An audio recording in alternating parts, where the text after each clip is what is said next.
Clap de fin pour la campagne présidentielle en Guinée. Elle se termine aujourd'hui dans un climat tendu après une campagne donc dominée par les frictions communautaires et la répression policière. Nathan Chaudet, bonsoir. Bonsoir Wilfried, bonsoir à tous. À 2 jours de l'élection, les observateurs craignent le pire. Oui, le moins qu'on puisse dire, c'est qu'à l'aube donc de ce scrutin, la tension est palpable.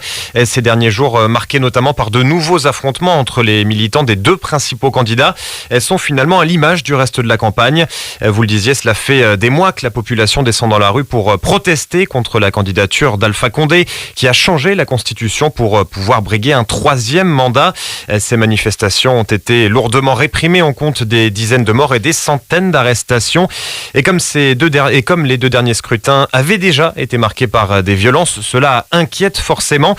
Jean-Claude Félix Tchikaya est chercheur à l'IPSE, spécialiste de l'Afrique. Il y a une grande inquiétude. C'est un État qui n'est pas serein, qui est souvent à l'approche de scrutin, perd toute sérénité, perd tout équilibre, tout le sens de la mesure à l'égard de leurs concitoyens. Voilà une situation plus que chaotique et on l'a encore vu ce matin.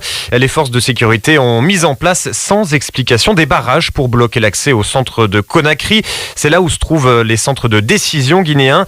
Pour Jean-Claude Félix Tchikaya, il s'agirait d'une précaution prise par Alpha Condé, déjà victime d'un attentat en 2011. Le pouvoir a peur aussi de ses services publics, mais aussi de son armée, au regard aussi de ce qui s'est passé au Mali, a peur que une bonne partie de la population se soulève et exige peut-être aussi le départ. Donc là, on est en train de mettre un petit peu Conakry sous cloche. Voilà donc pour l'ambiance à 48 heures de cette présidentielle. Je rappelle que 12 candidats sont en lice, mais la direction de la Guinée pendant les 6 prochaines années devrait finalement se jouer entre 2 rivaux, ceux qui se sont déjà affrontés en 2010 et 2015. Le président Alpha Condé évidemment, ainsi que le chef de file de l'opposition, Cellou Dalein Diallo.